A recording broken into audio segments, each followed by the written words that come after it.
वैसे तो बारिश हर किसी की तरह मुझे भी बेहद पसंद है, पर इस बार की बारिश कुछ ज्यादा ही खास थी। मैं हर रोज की तरह जिस बस स्टॉप से बस लिया करती थी ऑफिस जाने के लिए, उस बस स्टॉप पे खड़ी थी, बारिश में पूरी तरह भीगी हुई और अपने गीले दुपट्टे से अपने गीले मुंह को पोंछ रही थी और बस के आने का इंतजार कर रही थी। कुछ देर इंतजार करने के बाद बस तो नहीं आई, पर एक अनजान शख्स मेरी तरह बारिश की बूंदों में लिपटा हुआ अपने लैपटॉप के बैग को बचाते हुए मेरे पास आके खड़ा हो गया।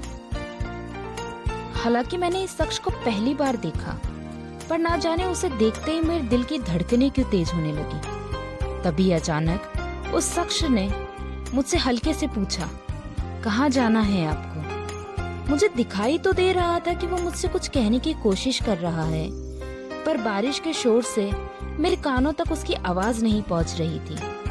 उस शख्स ने एक और बार अपनी आवाज को थोड़ा और तेज करके मुझसे पूछा, मेरे थोड़े करीब आके, कहाँ जाना है आपको? बहुत तेज बारिश हो रही है, बड़ी मुश्किल से एक रिक्शा मिला है, कहो तो आपको कहीं ड्रॉप कर दूं? न जाने उसकी आंखों में क्या बात थी कि वो मुझे खींच के अपने साथ ले गई।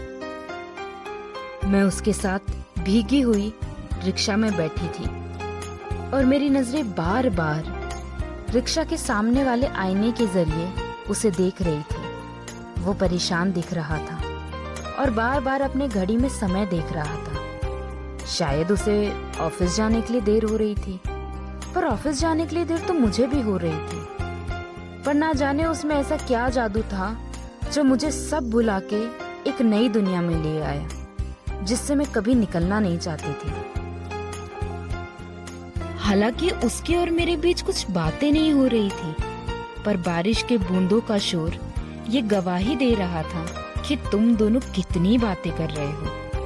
कुछ देर बाद रिक्शा उसे किसी बड़ी सी बिल्डिंग के पास छोड़ के मुझे आगे अपने साथ ले जाता है और कई बार वो रिक्शा वाला मुझसे पूछता है, मैडम कहाँ जाना है, कहाँ छोड़ूं आपको, कहाँ जाना है? पर मैं पागल अभी भी रिक्शा से बाहर झांक के बारिश में उसे टटोल रही थी। उस दिन के बाद मैं हर रोज उस बस स्टॉप पे बस से ज्यादा दो चीजों का इंतजार करती थी, बारिश और उससे एक बार फिर से मुलाकात होने का। पर कमबख्त वो इस साल की आखिरी बारिश थी और शायद अब उससे दोबारा मिलने के लिए मुझे अगले साल की बारिश का इंतजार करना होगा।